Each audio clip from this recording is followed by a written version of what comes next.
All right, let's cross live now to the opposition stronghold of Benghazi and speak to Al Jazeera's Tony Birtley. Tony, first, any reaction there to this comment made by Gaddafi? Well, they just laugh in the face of any comments he makes. He makes this for public consumption. They argue that he's got no public who's consuming that apart from men who are taking money to fight for him. So they don't have a lot of respect for this man. They haven't for the last 42 years, and anything he says now just really increases that lack of respect. Okay, and so how nervous and how prepared is Benghazi for a counter-offensive? Do they have what it takes to take on the Gaddafi forces? Well, there's several parts to answer to that question, and I think most of the nervousness tends to be outside of Benghazi, around the world, rather than inside the city.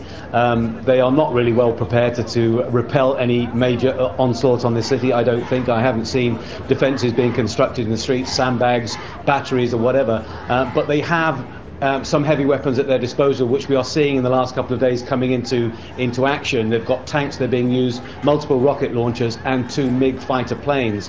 There is a raging battle going on in Ashdabia, which is 160 kilometers from here, and there is concern that if that falls, then Gaddafi's forces will control the roads to Benghazi and then also to Tobruk. So basically he could then outflank Benghazi and put a gentle squeeze on it. But as far as attacking the city and trying making an onslaught, that is not really possible in the near future. I say near future, the next day or so, because he's got 160 kilometers to make up, and that would cause problems for resupply and then stretch his forces. What people are concerned about here, though, is that Gaddafi is quite upset with Benghazi. That's an understatement. He calls them cockroaches, he calls them rats, and he wants to make an example. He could unleash the full might of his air force and do something he hasn't done and bomb civilian areas, and that's the fear here.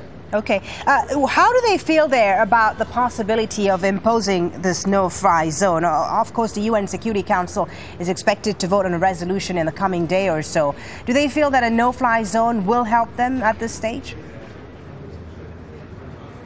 Well, a no-fly zone now may become, too late. It's going to take some time to actually enforce that, to get the mechanism up. Then, you'll have to take out Gaddafi's air defense systems. You would have to take out his communication systems. So this is not a thing that you flick a switch and suddenly you've got a no-fly zone in force and being secure.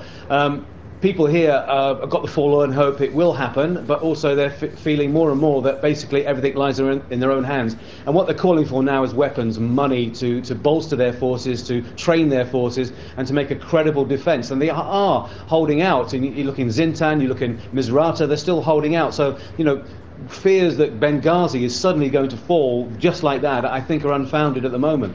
Okay, thank you very much. Tony Birtley reporting there live from Benghazi in Eastern.